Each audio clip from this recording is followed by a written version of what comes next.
idol, meron naman tayo dito ng ayusin na chassis. Ayan o, kapaling ng chassis.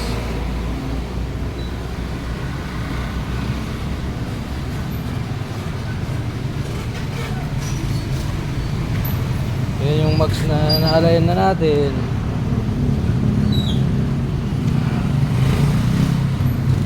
Wala sa sentro talaga yung ano, yung mags.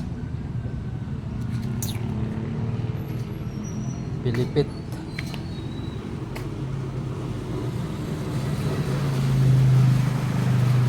Sniper 155.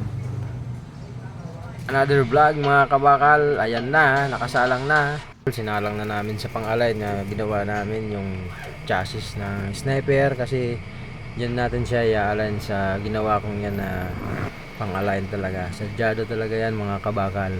Ginawa ko talaga yan para lang sa chassis ng motor. Kaso nga medyo napaliit ko lang kasi dapat pala nilakihan ko kasi baka malay mo may big bike na chassis ganyan. Pero sabi ko okay lang yan, at least may idea na tayo sunod. Ayan mga kabakal, pinapakita ko sa inyo yung mga ganitong trabaho. Baka magka-idea kayo, at least magaya nyo, diba? Mga ganyan lang naman mga kabakal eh. Dapat huwag tayong malamot sa ating kaalaman, i-share din natin. Although maraming tao talagang, maraming napupuna talaga. Normal na po yan sa atin mga kabakal.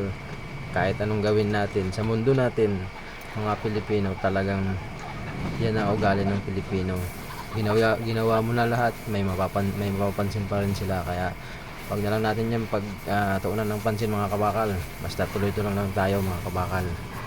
Kung ano na yung plano natin sa buhay, kung ano na yung gusto natin marating, tuloy-tuloy lang tayo mga kabakal. Kasi darating ang araw mga kabakal, talagang makakamit natin yung mga pinaplano natin sa buhay. Okay na yung Sniper, naka-laser na yan.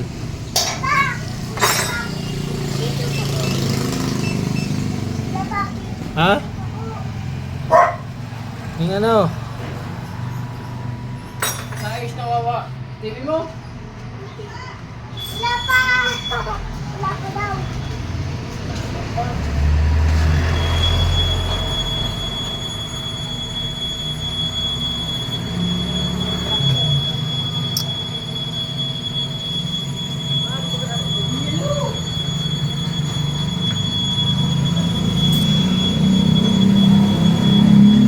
Okay na yung Sniper, laser na yan.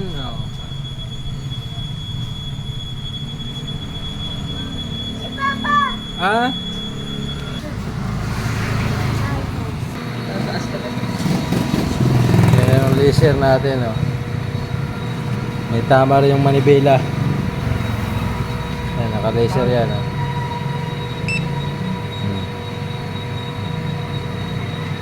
Yan mo yung ano yan, tama yan. Nakababa yung isang side ng manibela. Yun, wala talaga pa diyo. Ano? Sa kulang binaba. Ayan. Dito ang laser, abot mo yun. Ipitan mo na eh. Dapat mag-diretso yan sa... Ayan. Nakalaog ba yung maray? Ano? Ang panin naman doon. Sa kalataman na buminaba, diretso mo ang manibela duman. Diba? Hop! Nakuha ako sa likod talaga. Nasa likod talaga nakuha.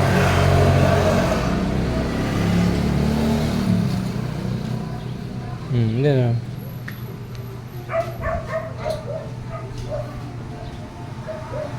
Guhit na. Yan. Baba. Mas nakalaog siya pa din. Dapat Tataas na, tapos ilalawang pa. Ayun na. taas lang. Taas. Nakalaog talaga eh. Hindi siya mamagay sa likod. Tatanggalin na eh. Iyo.